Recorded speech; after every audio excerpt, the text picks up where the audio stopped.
Pas 4 vitesh vërdallisje me takime butaforike në Shqipëri, Serbi dhe Maqedoni, të zhvilluara kundër projektit integrues të procesit të Berlinit, Edi Rama, i veçpallur i lideri i rajonit Ballkanit Perëndimor, me një korrik 2023 deklaroi dështimin e Ballkanit hapur. Ballkani hapur ishte tollumbase e psikodelirizmit e Edi Ramës për të veçpallur lider rajonale botror, por kjo aventurë përveç kostos diplomatike kishte edhe kosto financiare për buxhetin e Shqipërisë. Sipas informacionit të ardhur në pamfleti nga burimet Ministrisë së Financave, rezulton se qeveria ka financuar 23 milion euro për projektin e Ballkanit hapur, financimi klasifikuar si shpenzime për marrëveshje ndërkombëtare me përfitime ekonomike për Shqipërinë. Për të kalkuluar këto 23 milion euro, Ministria e Financave me urdhër verbal të Edi Ramës hoqi fonde të planifikuara për investimet infrastrukturore rurale dhe jashtoi fondit rezerv të qeverisë, ndërsa kryeministri shpenzoi për aventurën Ballkani i hapur.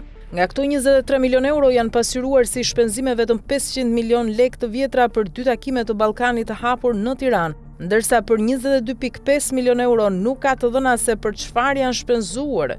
Këto miliona janë klasifikuar si shpenzime me leverdi ekonomike për Shqipërinë, por e vërteta është se produkti vetëm i punës së Edi Ramës me Ballkanin e hapur janë letrat e këtyre 10 marrëveshjeve të mbetura vetëm në letër. Marrëveshje ndërmjet qeverisë së Shqipërisë dhe qeverisë së Serbisë për lëvizjen e ndërsjellë të shtetasve.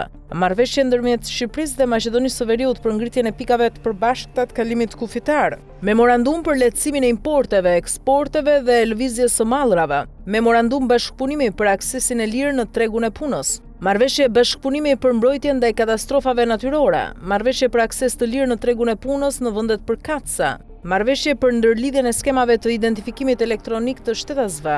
Marrëveshje bashkëpunimi në fushën e veterinarisë, sigurisë ushqimore dhe ushqimit për kafsh. Marrëveshje për bashkëpunim në fushën e akreditimit. Marrëveshje për njohjen reciproke të operatorëve ekonomik të autorizuar. Mund të thuhet se këto miliona euro janë shpenzuar për udhëtimet e bablokut me charter, për bankete, dhurata dhe hotele, por sipas thesarit të shtetit, këto shpenzime janë kryer me fondet vjetore të Këshillit të Ministrave, përmes Drejtorisë së Shërbimeve Qeveritare.